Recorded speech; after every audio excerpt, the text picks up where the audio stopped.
गांव के छोर पर एक झोंपड़ी में रहती थी कालिंदी, एक सांवली रंग की स्त्री।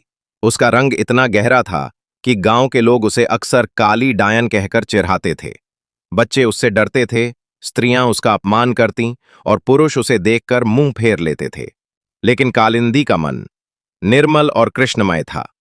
रोज सुबह वह तुलसी के पास दीप जलाकर श्री कृष्ण का नाम जपती।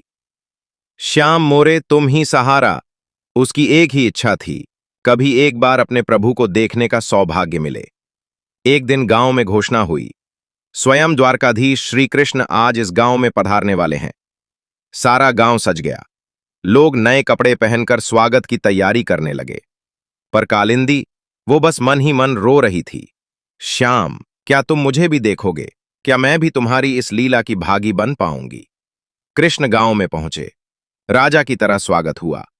महिलाएं आरती कर रही थीं, बच्चे फूल बरसा रहे थे। पर तभी श्री कृष्ण ने सभी को चौंकाते हुए पूछा, मुझे गांव की सबसे सुंदर स्त्री से मिलवाइए। लोग दौड़े भागे, गांव की सबसे गोरी, सबसे सजी संवरी औरतों को लाने। एक एक कर कई स्त्रियां कृष्ण के सामने खड़ी की गईं।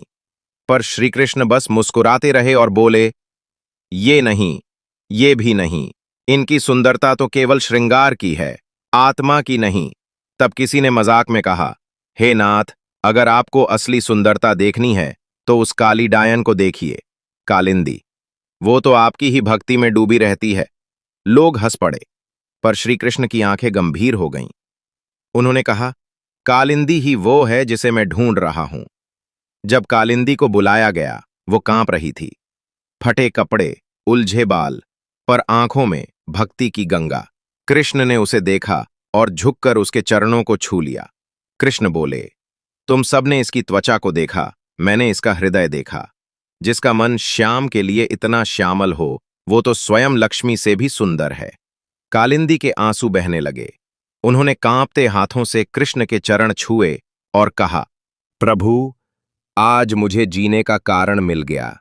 अब लोग नहीं, आप मुझे पहचानते हैं।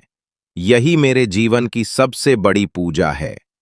कृष्ण ने गांव वालों की ओर देखकर कहा, जिसे तुम काली कहते थे, वह वास्तव में मेरी परछाई थी।